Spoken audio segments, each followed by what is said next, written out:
doing head stuff on fluoro. So we're gonna get the valve springs in there, get new valve stem seals. We have drilled the head, as you would have seen in the last episode, just there, that one there, it's in there. So we're gonna get all that stuff sorted. We're gonna do some measuring, some calculating, so all the smart stuff going on there. So we'll get into it, see how it goes. Alright guys, so the majority of the way through, got the head mostly like pulled apart, but we're measuring the shim and bucket sizes now because my valve stem seals are fucking shit and some of the like tips come off, so they're a bit fucked, so I gotta order some new ones. But that's okay. What we're gonna do is I messed it up.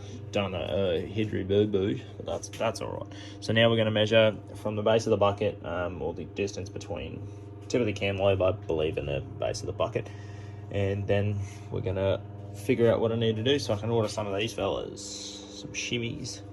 Who doesn't like a good shim, eh?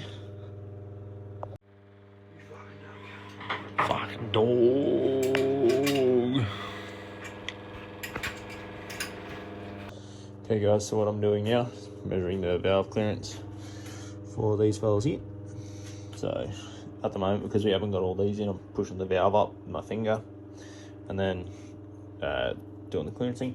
So the clearance for this one is 0.33, so 13 thousandths of an inch is these fellas. So they gotta be, I believe it was within 12 to 15 thousandths of an inch for valve clearance. So that one's pretty good. So another yes, sick. So yeah. Righto, Josh has asked me to bloody film in doing this one thing that he's been videographing. So anyway, we're just all we ended up doing was using one shim as a control. So we're swapping the shim into every bucket as we go to measure the clearance. That way we have a set measurement to work back from to figure out which shim we need for each position. So we'll do this. Order all the right shimmy doo-dahs. Shimmy doos. I think that fella is in his home. It's a bit of a challenge to get the shim in and out of the bucket while it's in the lifter ball, but yeah, it's managing. So there. I believe the clearance, as we were saying, is 12 to 15,000, is it? Or anywhere really. Well, I think a bit smaller than that, but yeah. We'll look it up anyway. At the moment, we just need to get these measurements so that we've got them. Yeah, and then we can sort out where we can work out the specs of what we actually need, and then we can work out the size shims we actually need from there. Start off at 12 and work my way up. So all I'm doing here is holding the valve up all the way up with my hand to make sure it's got the correct amount of clearance in it. Mate, your camera's so filthy. Hang on. Actually, sorry. Just give us a bit of a clean up. Oh, that's much better, mate. You can actually see. That might even go a bit larger. So we'll go 13. 13 Theo, give it a crack. Yeah, give it a whirly whirl. Again. That's not right. Oh no. Oops, dropped something. What have you done? Now the measurements are going to be wrong because I've dropped it. Yeah, you dropped the... We're out of calibration. Yeah, that's it. You dropped the specialised measuring tool, mate. Yeah. Cooked. That one, pretty happy to call that around 13. We'll try 14. 13? Just to be safe. Oh, I'll give that a 13. Boop, boop. Just for biologically learning purposes, we'll go for that's we got 16, 15, 14. We'll try 14 while we're here, just because it can't have to be too safe with it. So once we work out from these what size shims we actually need in all these positions, we can keep measuring these up. There's probably a fair few that we can use, and there's going to be quite a few we are going to need to order, I'm assuming. I'm going to say that one feels pretty good as well. I'll let you have a feel actually, because I'm pretty happy with 14th, to be honest with you. I'll continue the videography. Honestly, 1,000 not going to make all the difference in the world. So. Yeah, 14, yeah. Feels a bit better. Yeah. So now just got to get the shim out of the bucket. Yeah, so we're doing... Move it to the next one and keep on going. So we actually found these cams do have numbers. We've got a 401B-112. So I'm going to try and use those numbers to try and figure out or identify these cams exactly.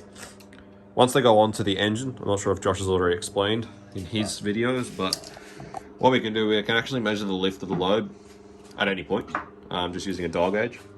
We use a dial gauge and a mag base to actually measure the lift of the load. But it's a bit harder to measure the duration and work out the duration without the motor timed. We can do it. You can do it with a degree wheel, and basically just work it off a 360 degree rotation and then double it for your 720 degree on the crank. But it is a lot easier to work it out with the degree wheel on the crank with the motor timed to actually get the advertised duration, the 850 duration, and the lift. And then hopefully that specs with those numbers, we'll be able to actually properly identify exactly what these cams are. So that's in there, good and well, good and proper. Make sure that's in there all the way. Go around the feeler gauges again. We're already on 14, so Give that a whirl, eh? We'll give 14 a go. See how that one goes. Honestly, 14 is very tight, so I'm going to dial it back. What, like a Tiger?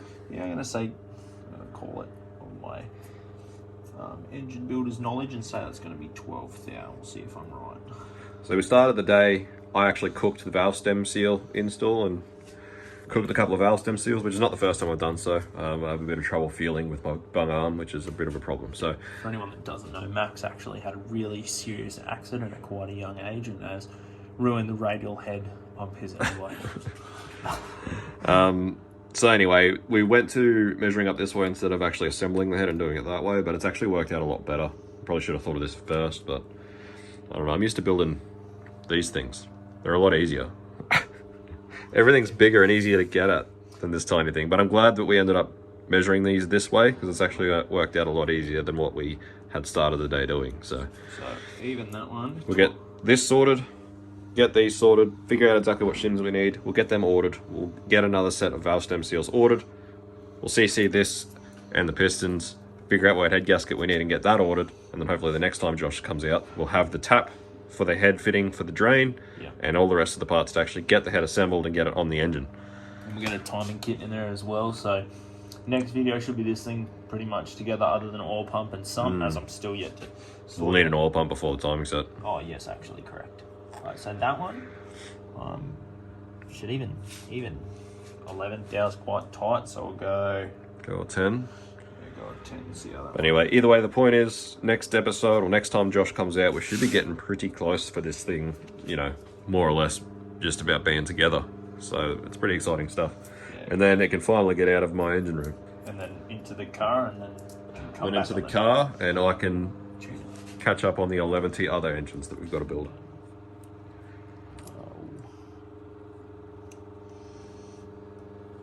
Shit, I might even go 9 thou, but 10 thou feels alright. You'll be able to feel, if it's too tight, you'll sort of feel it trying to push the valve off the seat. Yeah, so we'll go 9. See how that goes for us. But yeah, hopefully soon we'll get everything all sorted. Let's go for another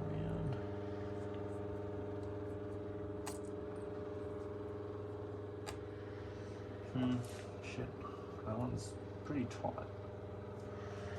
I don't know if I like this. Right, we've only got so much left we can sort of throw away, so we'll go 8 now. We'll see how 8 now goes.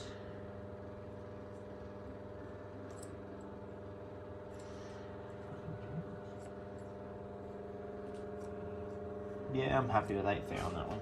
8? Yeah. No worries.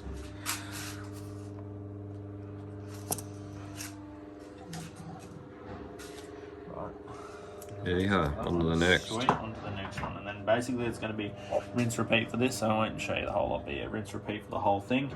And then all should be well in the world. We've only got 4 left to do. Yeah, the stars will align, so. Alright guys, me again. So I've got everything done. We've done all the clearances. The clearances are there for the, now I've got everything marked up. I'm going to now CC the head. And then after that, we're going to CC the bore of the big dog. Now, since it's all God's motor stuff, the first time done before, it's like David and Goliath shit right here, you know. So we're gonna get in with this. Max is gonna run me through that, and yeah, all as well. Guys, and there you have it.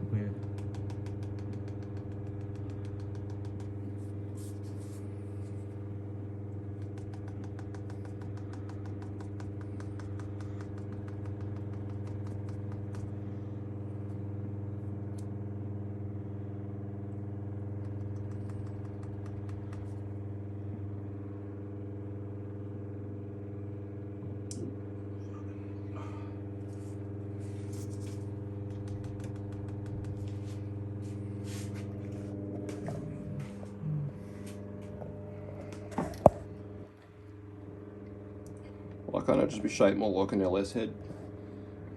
How much better would that be?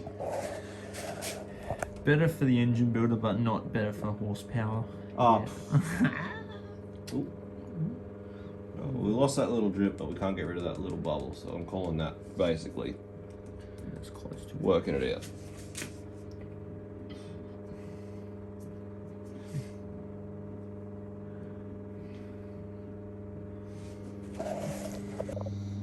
So what we're doing now is the dish of the piston. So that'll give us. I don't actually know how well this is going to work. Oh, fuck, way too much grease. We'll see how we go with this, and then we can find out our compression ratio from thereabouts. Yeah, so we'll do this, and then we'll do a piston to deck clearance, which I'm pretty sure we did already do, but I already forgot it. It'll probably got written down somewhere. And then using our stroke and our piston volume and our head chamber volume, We will figure out. we can basically figure out where we want compression to be with figuring out what size head gasket we need to order. Yeah. We're probably overthinking it really. The fact is it's going to be E85 and heaps of boost. So it doesn't really matter all that much. Your other 2/3. Alright guys, so we ended up with the domes, the pistons at 8.5cc, and the cylinder head, what was it again, Max? Was 38.5 pretty much. 38.5? 38.5. So, Got a 13th hour piston to deck. yep, so 13th hour piston to deck. So 77 stroke 81.5 bore. A 50th hour gasket would get us pretty much bang on Yeah. 9.5 to 1 comp. So, with 9.5 to 1 comp, we're happy to send this thing fairly high boost for 98, and then E85, lots of boost. So, keen as hell. Gonna go home and start building gearbox cross member mounts, which will be in not this video, another video. So, all good in the hood for that. This is just an update on where we're at. So, we're trekking along, moving things along pretty quick. We're going pretty hard with it. So, now I can order a head gasket. We'll figure out what those cans are, and it's all smashing along. But Max will do some family stuff, and I gotta get home, see my partner, and have some hugs, and then yeah, all be well in the world.